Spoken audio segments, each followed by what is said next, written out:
बिस्मिल्लाहिर्रहमानिर्रहीम। दोस्तों, दो अहम मौज़ू पे मैं गुफ्तगू करना चाहूँगा कि पाकिस्तान में डेल्टा वायरस का बाकायदा ऐलान हो चुका है और इस वक्त पाकिस्तान में सबसे ज़्यादा केसेस कराची और इस्लामाबाद,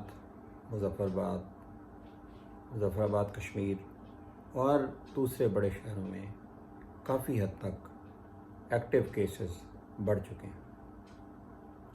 पाकिस्तान को अगर देखें तो जून के आखिरी हफ्ते में पाकिस्तान का डाटा बहुत नॉर्मल हो गया था और एक्टिव केसेस की तादाद भी बहुत कम हो गई थी। लेकिन इसके बाद जो है वो 1 जुलाई से ये केसेस बढ़ना शुरू हो गए।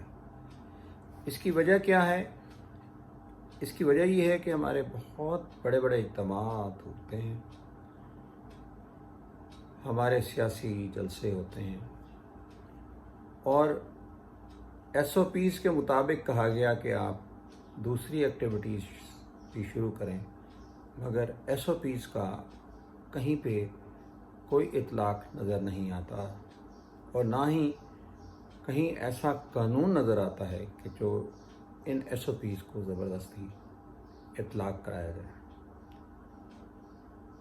कोविड बढ़ा, इंडिया में एक बहुत बड़ा इज्तिमा हुआ उनका रिलीजियस, और उसके बाद एक दिन में 4 लाख से 5 लाख केसेस आए और दुनिया देखा कि बहुत ज़्यादा तादाद में कोरोना इंडिया में बढ़ा।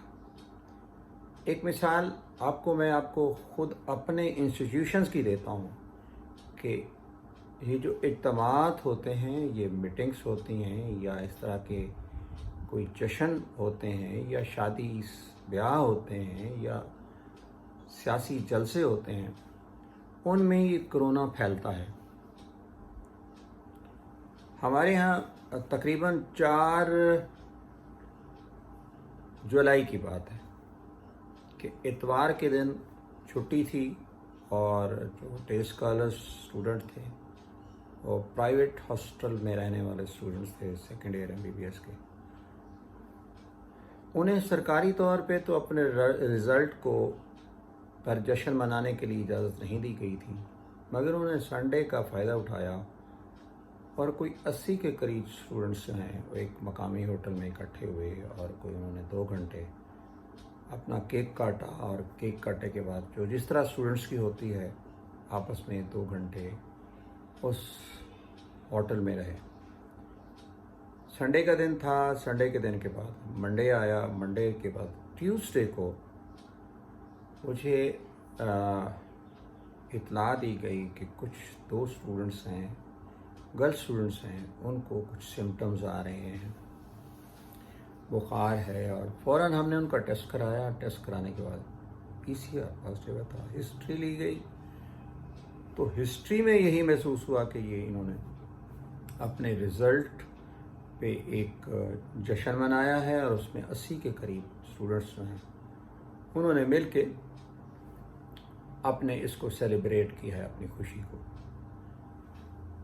अगले दिन एक कोविड की मीटिंग बुलाई गई और उसके बाद हमने कहा कि पूरी सेकेंड ईयर MBBS का PCR कराया जाए और उसके साथ दूसरी क्लासेस का भी PCR कराया जाए।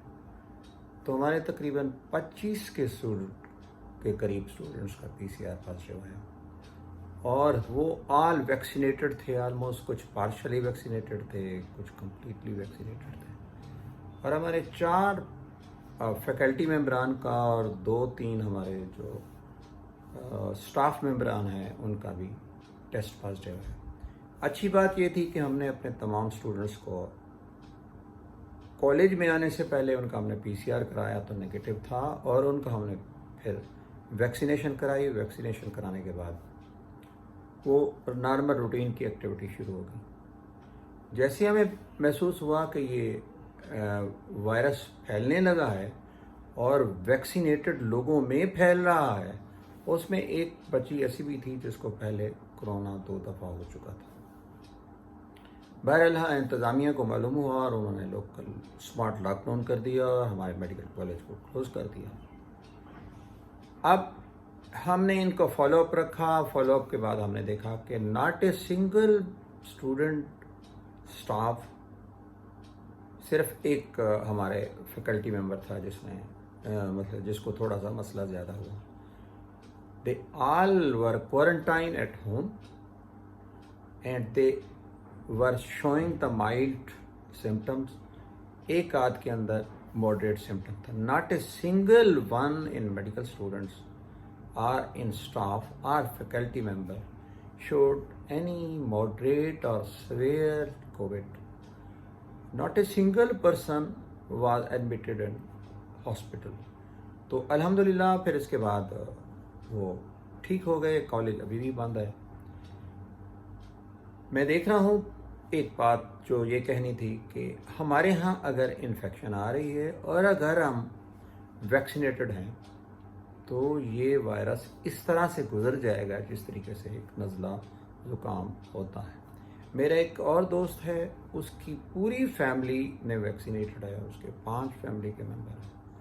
उस सब के सब उनको कोरोना टेस्ट पॉजिटिव आया और उनका स्ट्रेन डेल्टा प्लस आया. ये बहावलपुर की बात कर रहा हूँ. वो पहली एग्जांपल मैंने आपको मुजफ्फराबाद की दी थी, अब मैं बहावलपुर की बात कर रहा हूँ. तो उन चारों में से एक को सिम्टम अपेयर हुए और उसकी जो उम्र थी वो 65 प्लस थी और डायबिटीज़ भी है, हाइपरटेंशन भी है और उसके साथ दूसरे उसने स्टंट भी कराए हुआ है. तो इस वजह से बाकी 4 लोग जो हैं जिनको डेल्टा प्लस पॉजिटिव आया है, दे ऑल आर सिम्टमलेस. बहरहाल they are all quarantine. They improved in 1 week. क्या वजह थी कि पाकिस्तान में जैसे ही साइनोफार्म शुरू हुई तो फ्रंट लाइन वर्कर्स और फ्रंट लाइन वर्कर के साथ डॉक्टर्स और डॉक्टर्स की फैमिली और उसके बाद उन्होंने वैक्सीन कराई. तो जिसकी वजह से कोरोना अगर आ भी रहा है तो इसके ज़्यादा मॉर्टेलिटी रेट या ख़तरनाक नताइज सामने नहीं आ रहे. एक बात. दूसरी बात जो इंतबाह करना चाहता हूँ मैं सब लोगों को कि वायरस तब्दील कैसे होता है और वायरस तब्दील जब हो रहा होता है तो उसमें कुछ ऐसी सूरत भी आ सकता है कि ऐसा स्ट्रेन भी आ सकता है कि जो बहुत ज़्यादा ख़तरनाक हो. और वो जो वेरिएंट ऑफ कंसर्न होता है ना, वो कम अज़ कम शुगर वाले लोगों को या इम्यूनो कम्प्रोमाइज लोगों को इंतहाई ख़तरनाक साबित हो सकता है. पाकिस्तान में क्या दुनिया पूरी में देखें तो कम से कम 400 मिलियन के करीब लोग डायबिटीज़ से मुब्तला हैं, शुगर का शिकार हैं. और इनमें जैसे आप सबको मालूम है कि टाइप 1 होती है और टाइप 2 होती है. टाइप 2 में ज़्यादा देखा जा रहा है. तो कोविड पहली वेव में, दूसरी वेव में, तीसरी वेव में भी पाकिस्तान में उन लोगों को ज़्यादा मुतासर किया जो डायबिटिक थे या जो इम्यूनो कम्प्रोमाइज थे. इन लोगों को बहुत एहतियात कर रहा कि बता रहा क्या करना है. म्यूटेशन कैसे होती है, वायरस तब्दील कैसे होता है, उसकी 2 एग्जांपल देता हूँ. एक ऐसा होता है जिसको कहते हैं एंटीजेनिक ड्रिफ्ट. ऐसा होता है कि वायरस जब भी किसी इंसान के अंदर या लिविंग सेल के अंदर जाता है तो अपने आप को मल्टीप्लाई करता है. जब वो मल्टीप्लाई करता है तो ज़्यादा कॉपियाँ बनाता है. जब ज़्यादा कॉपियाँ बनाता है तो उसमें एक आध कॉपी की ऐसी बन जाती है जो पहले वायरसेस से बिल्कुल मुख्तलिफ होता है. तो उसको एंटीजेनिक ड्रिफ्ट कहते हैं. वो अगर किसी और इंसान के अंदर वो वायरस चला जाए तो वो एक नई वेरिएंट बन जाता है. ये कैसे होता है कि जब सुपर स्प्रेड होता है, जब बड़े बड़े इज्तिमात होते हैं, चाहे सियासी हों, चाहे मजहबी हों, चाहे खुशी के हों, चाहे गमी के हों, जनाजा होता है या ऐसे सुपर स्प्रेड जगह जहाँ पे इवन वैक्सीनेशन भी लगाई जा रही है, वहाँ भी सुपर स्प्रेड होने के चांसेस होते हैं. तो वो वायरस जब एंटीजेनिक ड्रिफ्ट होता है तो एक नया वायरस सामने आता है. वो नया वायरस जब किसी और में जाता है तो वो वेरिएंट ऑफ कंसर्न. ये डेल्टा वायरस या डेल्टा प्लस ये पिछले मई में इंडिया में इसी तरीके से पैदा. और अगर यहाँ हमने एहतियात ना की, जैसे अल्हम्दुलिल्लाह ईद गुजर गई है और उसमें भी मेरा अपना ख्याल है कि अल्लाह का करम रहेगा और इलेक्शन भी ज़ाहिर हो रहे हैं और बड़े बड़े रैलीज और बड़े बड़े इज्तिमात हैं, तो उसमें वायरस के एंटीजेनिक ड्रिफ्ट होने का ख़तरा होता है। लेकिन कोरोना वायरस के अंदर इतना ज़्यादा एंटीजेनिक ड्रिफ्ट नहीं होता, वो इन्फ्लुएंजा वायरस में होता है, क्योंकि इसके अंदर प्रूफ रीडर होते हैं। जैसे आप एक आर्टिकल लिखते हैं तो उसमें बहुत सारी गलतियां होती हैं, वो छप जाए तो गलतियों वाला आर्टिकल बन जाता है, तो फिर उसका एडिटर, मैनेजिंग एडिटर उसकी प्रूफ रीडिंग कर रहा होता है। दूसरी मिसाल है कि अगर एक फ़ोटोकॉपी हो रही है तो फ़ोटोकॉपी करते करते कोई एक फ़ोटोकॉपी गलत हो जाती है, अगर उसको आप चेक ना करें, किताब में लगा दें, तो वो एक एरर वाली बुक बन जाएगी। लेकिन फिर जब प्रूफ रीडिंग करते हैं, उसमें देखते हैं, तो आप वो कॉपी निकाल देते हैं। ये कोरोना वायरस SARS-CoV-2 में भी प्रूफ रीडिंग का एक निज़ाम है।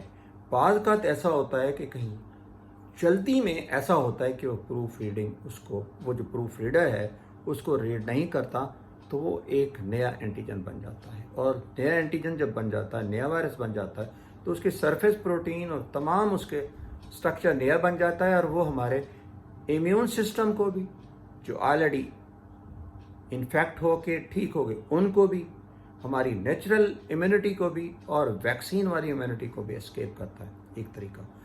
दूसरा तरीका होता है जिसको एंटीजेनिक शिफ्ट कहते हैं। जब एक इंसान के अंदर जब 2 किस्म के वायरस आते हैं, तो वो अपने एंटीजेन एक दूसरे को शेयर करते हैं।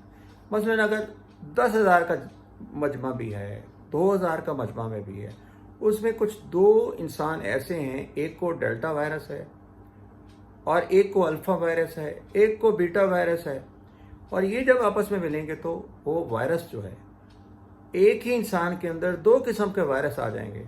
जब 2 किस्म के वायरस आ जाएंगे तो वो अपने एंटीजेनिक एक दूसरे को शेयर करेंगे, तो वो इंतहाई ख़तरनाक किस्म का एंटीजेनिक एक्सप्रेशन होगी, और नया जो वेरिएंट बनेगा या नया स्ट्रेन बनाएगा, वो इंतहाई ख़तरनाक होता है। बहरहाल ऐसा इस SARS-CoV-2 में देखा गया, लेकिन हो सकता है। तो हमें क्या करना है? हमें इन दोनों चीज़ों को रोकने के लिए बहुत ही अहम चीज़ आप मिसाल दे रहा हूँ कि अपनी ज़िंदगी में एक असूल बना लें कि मास्क को लगाना। अब मास्क को लगाने का सिर्फ मकसद SARS-CoV-2 को बचना नहीं है, इस कोरोना वायरस से बचना नहीं है। फ्लू वायरस कम हो गया, और बहुत सारी फ्लू वायरस की 200 के करीब जो ख़तरनाक किस्म की किस्में थी, वो ख़त्म हो गई हैं और ख़त्म होती जा रही हैं। इस साल में पाकिस्तान के लोगों को देखूं तो मेजॉरिटी के अंदर फ्लू इन्फ्लुएंजा नहीं हुआ। दूसरा, डस्ट एलर्जी का फ़ायदा है, पोलन एलर्जी का फ़ायदा है, और इस तरह के दूसरी चीज़ों का जो एलर्जी होती है आपको, जो आपके नाक के ज़रिए से जाता है, तो उससे इस मास्क का फ़ायदा है। एक और बात बता दूं कि पाकिस्तान के लिए अच्छी खबर यह है कि पाकिस्तान में 6 लाख के करीब पर डे के तौर पे हुकूमत पाकिस्तान वैक्सीन लगा रही, और साइनोफार्म या साइनोवैक लगा। साइनोफार्म की में जो 6% हमारे लोगों में पॉजिटिव आया, और 100% लोगों में 100% एफिकेसी। एक ही हमारा पेशेंट था हॉस्पिटलाइज नहीं हुआ, एक ही पे हमारा पेशेंट हॉस्पिटल सीरियस नहीं हुआ, और एक ही, अल्लाह ना करे, खुदा ना, के अल्लाह की मेहरबानी हुई कि कोई भी किसी के अंदर डेथ नहीं देखी गई। तो साइनोफार्म की एक्टिविटी पाकिस्तान में अगर देखें, साइनोवैक की एक्टिविटी पाकिस्तान में देखें, और तीसरी वैक्सीन जो बड़ी ज़्यादा तौर पर लगाई जा रही है वो हमारे पाक वैक या कैंसिनो है। अब तो मॉडर्ना भी दी जा रही है, और फाइज़र भी दी जा रहा है, एस्ट्राजेनिका भी दी जा रही है। इनके यहाँ जो, हमारे यहाँ जो डाटा है, जैसे री इन्फेक्शन वाले लोग हैं या ब्रेक थ्रू वाले लोग हैं, या जो एस्केपिंग हो रही है, वो उनके अंदर रिज़ल्ट 100% आ रहा है। तो आगे भी अगर हमने इस वबा को कंट्रोल करना है तो हमारे SOPs को अपना लें, न सिर्फ अपने लिए लेकिन उन लोगों के लिए जो आपके बुजुर्ग हैं, जो आपके घरों में रहते हैं, जो इम्यूनो कॉम्प्रोमाइज्ड हैं, जो शुगर के मरीज़ हैं, जो डायबिटिक हैं, और जो बूढ़े लोग हैं, और ख़ासतौर पे जो बच्चे हैं। आजकल तो बच्चों में भी, अब पाकिस्तान की आबादी में देखें, सबसे ज़्यादा नौजवानों का मुल्क है। हमारे 36% तो लोग 15 साल से कम हैं, उनके अंदर चांस प्रोटेक्ट हो गए। پاکستان میں 11-12% کے قریب ویکسین لگ چکی ہے اور 0.5 کے قریب ہمارے لوگ انفیکٹ ہو کر ریکور ہو گئے. اگر ٹوٹل صورتحال کو دیکھوں تو ہم 50% کے قریب ہمارے لوگوں کے اندر وہ اس شیلڈ میں آ گئے ہیں جن کے ہاں انفیکشن کے چانسز کم ہیں. اب ہم انشاءاللہ 1 ماہ 2 ماہ کے اندر اگر ہم 60% اس شیلڈ کے اندر چلے جاتے ہیں جس طریقے سے حکومت اقدامات کر رہی ہے اور ویکسین لگا رہی ہے تو ہم ان سے بالکل ہی محفوظ ہو جائیں گے. تو میرا پیغام ہے کہ آپ اپنے ماسک کو، اپنی سوشل ایکٹیویٹی کو، اپنے SOPs کو اپنی زندگی کا حصہ بنا لیں، بیلنس ڈائٹ کریں، اپنی ایکٹیویٹی کو بڑھائیں. خاص طور پہ وہ لوگ جو ڈائبیٹک ہیں اپنی شوگر کو کنٹرول کریں اور اپنی ایکٹیویٹی کریں تاکہ وہ اس کرونا وائرس کی وبا سے محفوظ رہ سکیں. اللہ تعالیٰ آپ سب کا حامی و ناصر.